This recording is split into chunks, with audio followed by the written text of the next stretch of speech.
Now turn to Section 1. You are going to hear a conversation between an agent and a client. First, you have some time to look at questions 1 to 6.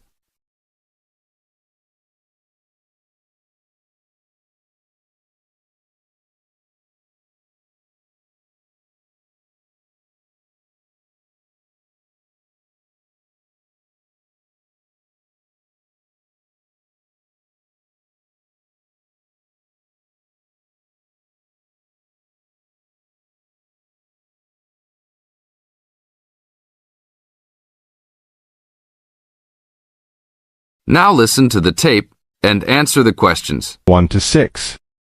Hello? Hi, good morning. Are you open yet? Yes, we are. Come in. Would you like to rent an apartment in the city?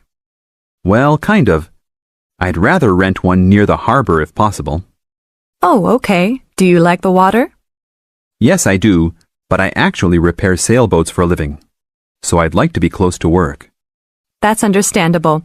We all want to live close to work. Well, I think I have something near there. How many rooms would you like? Just one. I'm alone. But I would like to have an extra room for my dog. So you'd like 2 rooms and an apartment that accepts animals. Here's one. It's 1 block up from the harbor and renting for $445. How's that? That's perfect. Just what I was hoping to pay. What floor is it on? Floor? Oh, it's on the 12th floor. That's too high. I'd like to be on the 1st or 2nd floor so that I don't have to use the elevator. My dog, he's scared of them. Oh, well then, that's a little more complicated. Let me make a few calls. Okay, I think I found a couple more for you. Here's one that might suit your needs. How much? $395 a month. That's cheap. But it's only a 1-bedroom, a large one, but it's still just 1 room. Oh, well, regardless of whether the room is small, I still need a separate room for my dog. What else do you have? Then I have a 2-bedroom for $565 on the 2nd floor that is a little further away from the harbor. How far? About a half mile, and they accept pets. That's a little more than I had planned on paying, but I guess I could look at it. What's the address? 224 Williams Avenue, Harbor Square. 224 Williams Avenue. Got it.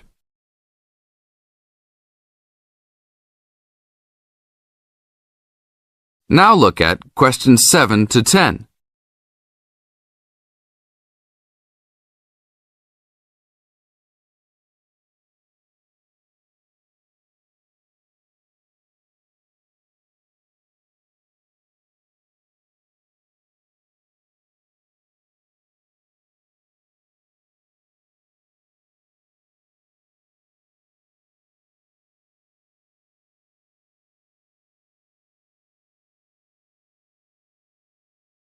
As the talk continues, answer questions 7 to 10.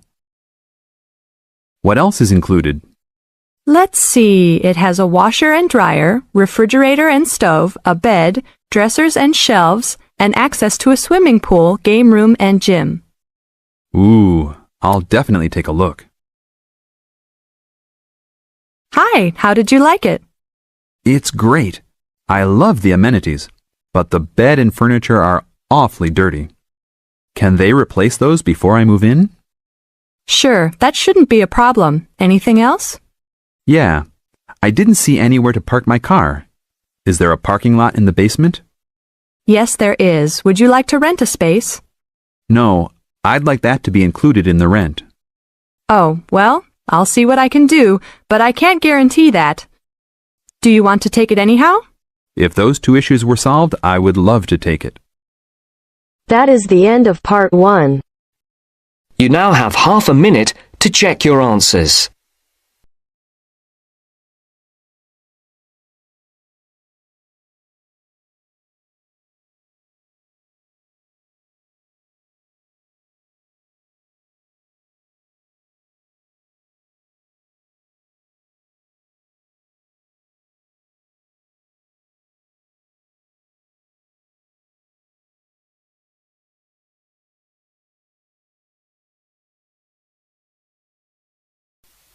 Now turn to section 2.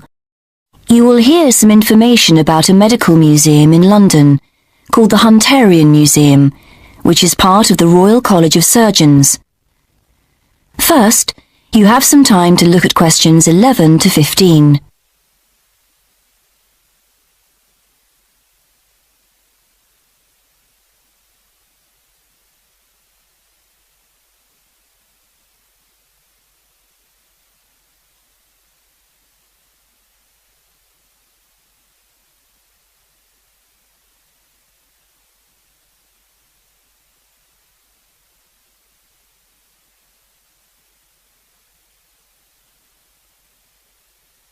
Now listen and answer questions 11 to 15. Good evening. I'm here to tell you about the Hunterian Museum in London, which is part of the Royal College of Surgeons. Although a medical museum, it is open to the general public. The museum specialises in the history of the study of anatomy, and especially the work of John Hunter in the 18th century. If you would like a free guided tour of the museum, then come along at 1 o'clock any Wednesday. Spaces on the tour are limited to 25 though, so it's best to reserve a place by phone, and these tours are for individual members of the public, families, and small groups of friends only. Tours for groups of school students can also be arranged, and these are also free of charge. Teachers are encouraged to make a donation of around £3 per student if they can afford it, but this isn't obligatory. What teachers must do, however, is phone to agree a time in advance, as only one school party is allowed in at a time. Then there's an online booking form which you can use to confirm the booking. Or just send a letter if you prefer. For older students and adult groups, we provide more specialised tours, and these cost £100 for a short tour of 30 minutes, or if you want a slightly longer one, it's £130 for 45 minutes. There is a student discount, however, so college groups would pay £75 for the shorter tour, for example. In terms of facilities available at the museum, teachers and others should bear in mind that space is very limited.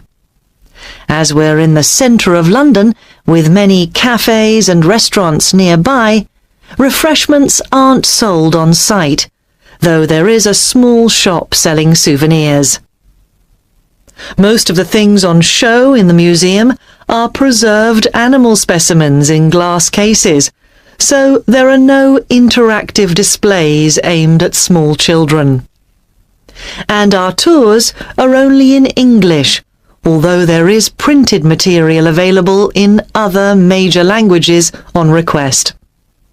There's also a lecture room, which groups can book for an extra charge, and this is equipped with PowerPoint projector and microscopes.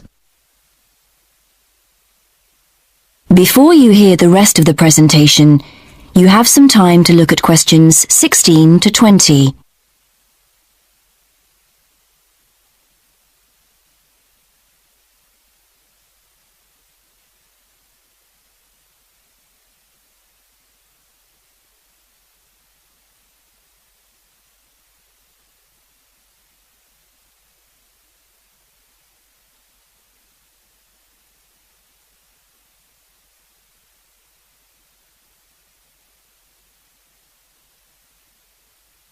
Now listen and answer questions 16 to 20. Next, a bit about the history of the museum and the preserved animal and plant specimens you can see there. The museum's named after John Hunter, who was a pioneer in the study of anatomy. He was among the first to understand that the study of other animals could tell us a lot about how the human body works. John Hunter was born in 1728 and came to London to work as an assistant in an anatomy school in 1748. Here John did his training in the study of human anatomy.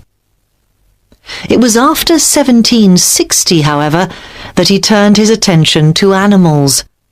That's when he became a surgeon in the army, spending 3 years in France and Portugal, where he started collecting and preserving animal specimens such as lizards.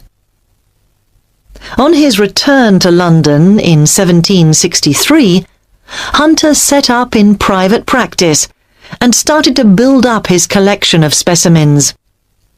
When he moved to a big house in Leicester Square in 1783, Hunter started to take in resident students and gave the name Teaching Museum to his collection.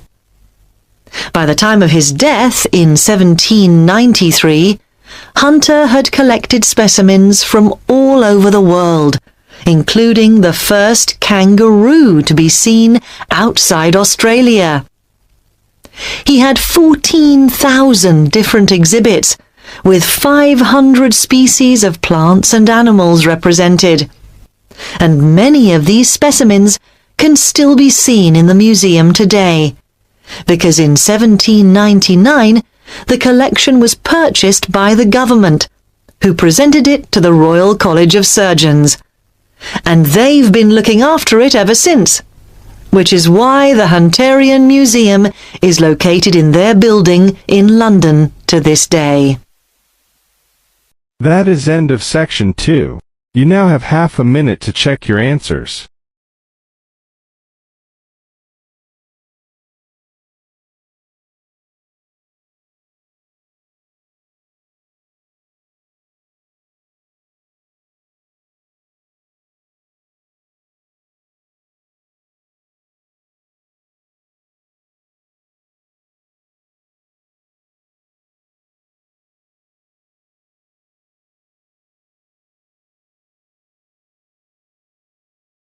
Now turn to section 3.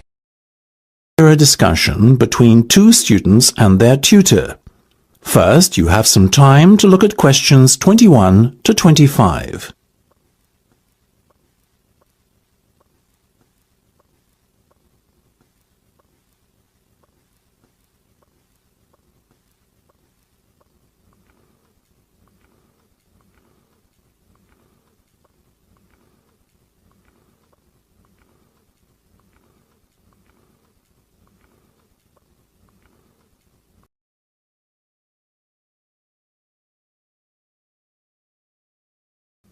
Now listen carefully and answer questions 21 to 25. Okay, guys. First off, well done. That was a very good presentation yesterday. Now I'm just going to ask you questions about it before I give you my feedback. That okay? Sure. Of course. Right. Well, in that case, tell me, Niall, why did you choose to talk about Rafael Nadal? To tell you the truth, I didn't. I think I'd better let Sheena handle this one. Sheena? Yes, it was my decision to pick Nadal. Now, that might be a strange choice for a presentation entitled Someone Who Inspired Me to Study Psychology, but... Yes, but I was going to say, it does seem rather an odd choice. Was it simply down to the fact that he's a sporting hero of yours and so a role model? You talk about him a lot, Sheena, so this much is clear. It's true. Nadal is someone I look up to, but my reasons for choosing him were totally professional. You see, I doubt perhaps in the history of tennis that there was ever a better match player than him, and that got me thinking, what is the secret to his success? How does he control his nerves so splendidly? The more we started to look into his background, the more I realised Sheena was right. Nadal was a perfect candidate for this study. He is, on so many levels, a very well-balanced character, and it was fascinating to gain an insight into the mind of this great champion over the last few weeks. I'll admit that I was at first somewhat unsure about whether or not I should back Sheena on this one, but it didn't take long for our research to put us at ease. So while most of the students were researching Freud and other visionaries in the field of psychology and psychoanalysis, you were looking into a present-day sports star? Does that not strike you as a little odd? Of course, we knew it was a risk. After all, there was a danger that no one, least of all you, would take us seriously when we stood up on stage and started our presentation. That said, I think it is in the spirit of psychology to be inquisitive and adventurous and not just stick to the conventional. Otherwise, how would the field have come so far, as it has done already? Well, I must say, your risk certainly paid off. Yours was, without a shadow of a doubt, the most interesting and original presentation I saw. And judging by the reactions of the other students, I would have to say that everyone else was equally impressed. Thank you. I'm so glad you think so. Yes, but notwithstanding your excellent presentation content, we must remember that the marks for this project are awarded based on a number of criteria, and we'll examine those in a few minutes. But first, another question. Where did you find your sources? Well, and I don't quite know how we managed it, but we were able to secure a face-to-face interview with Nadal while he was over here for the Wimbledon Tennis Championship, so we weren't reliant on newspaper articles and interviews or any other forms of secondary sources. We did, however, find the library's sports archive an invaluable backup aid to help us fill in the gaps and piece together our interpretation of what makes Nadal such a mentally strong champion. Before you hear the rest of the discussion, you have some time to look at questions 26 to 30.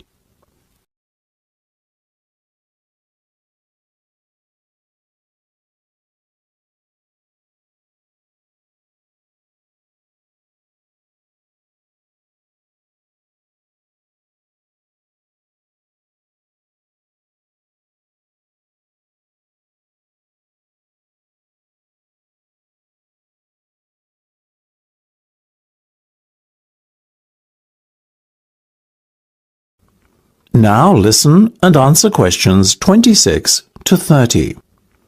Okay, well, as I said, congratulations again for your excellent work. Now it's time for my feedback. The first area where marks were awarded is in your use of equipment.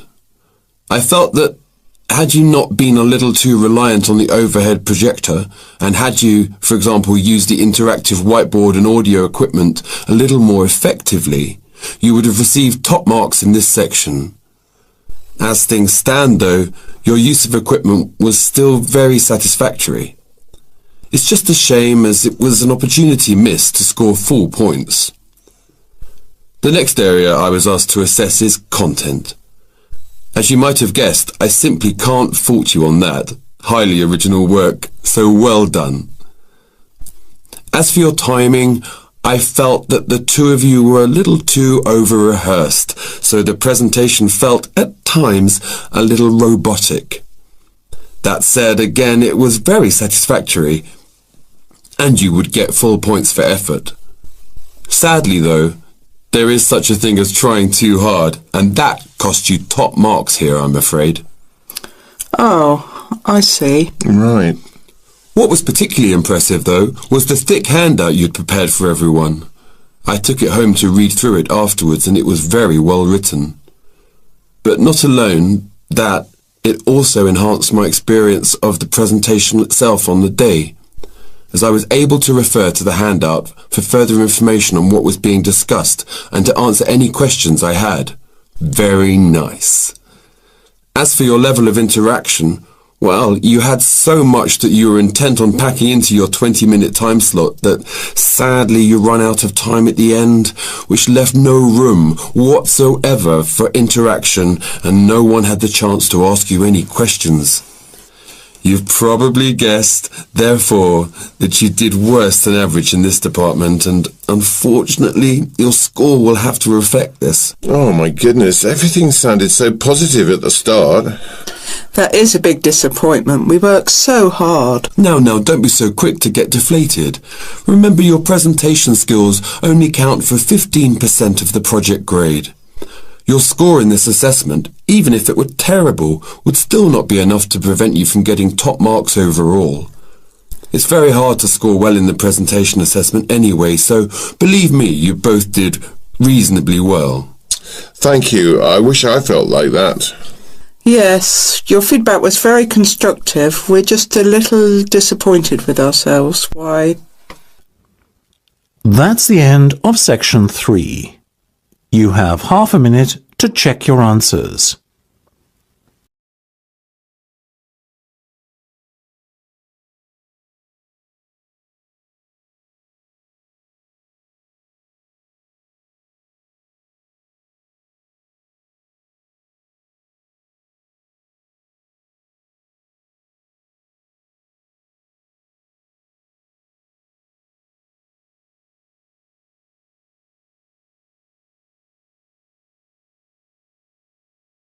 Now turn to section 4.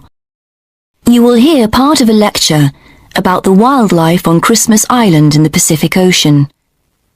First, you have some time to look at questions 31 to 35.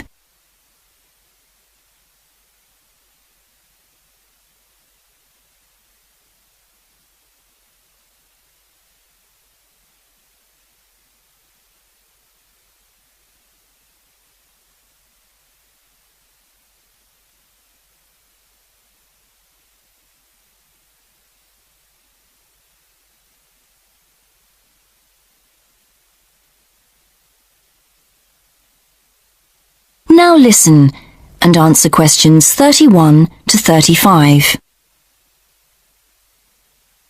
Good evening. Tonight, I'm talking about Christmas Island in the Pacific Ocean and its incredible wildlife.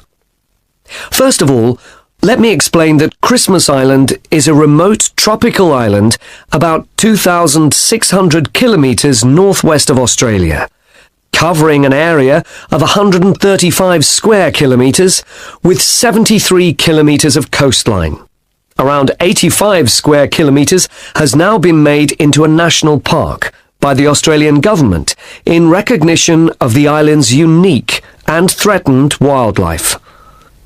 Although there's great potential for tourism on the island, the most significant economic activity is currently mining, as there's a good supply of phosphates in the local rock. The role of the national park is therefore to protect the wildlife rather than to attract visitors. Like other remote islands, Christmas Island has a number of unique and endangered species, some of which are already extinct or under threat of extinction. 2 rodent species are known to have died out, as has 1 species of bat, and a number of reptile and bird species are seriously threatened. The best known of all the island's creatures, however, are its land crabs, which are found in large numbers and which are essential to the island's ecology. And for an 18-day period each year, one of the island's 14 crab species, the red crab, becomes the centre of widespread attention as it makes its spectacular migration to the sea to breed. More about that in a moment. Aware of the need to do more to protect the fragile ecosystem on Christmas Island, the Australian government has commissioned a report from the expert working group it has set up to investigate the problem. Previous inquiries by government-appointed committees did lead to the setting up of the national park, so there is much to hope for. Before you hear the rest of the lecture, you have some time to look at questions 36 to 40.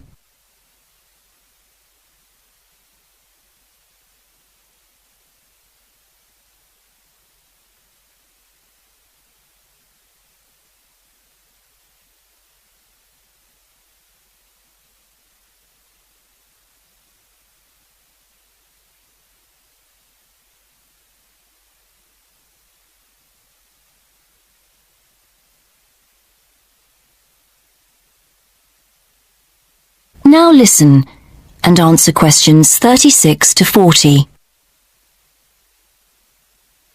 So, back to the red crab, which has attracted quite a bit of media attention in recent years.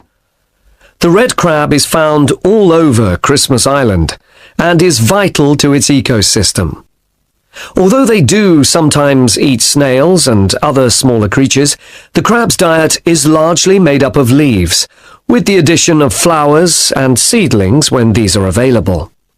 Their droppings then provide an important fertilizer for the island's soil. Also, by turning over the soil when digging the holes, called burrows where they live, the crabs help the propagation of plant species. Although you might think that an animal that goes in for mass migration would be quite sociable by nature, each red crab actually spends most of the year living alone in its burrow, and so is actually quite solitary. Each crab constructs a burrow in the earth, with one chamber inside and one tunnel entrance, and stays there most of the time, especially during the dry season. The crabs are more active in the rainy season, and that's also when the famous migration occurs. It isn't the rain that triggers the migration, however, so much as the phase of the moon and the state of the tides. Trying to predict when the migration will occur is quite difficult, as it can be as early as October or as late as December, depending on the year, although it's usually sometime in November, in fact. And when it comes, the migration is quite spectacular, with literally millions of crabs heading for the seashore at the same time. Conservationists do their best to limit the number of road casualties among the crabs by closing certain roads, encouraging car sharing, and other measures to reduce traffic, even constructing bridges for the crabs at certain key points. That is the end of section 4. You now have half a minute to check your answers.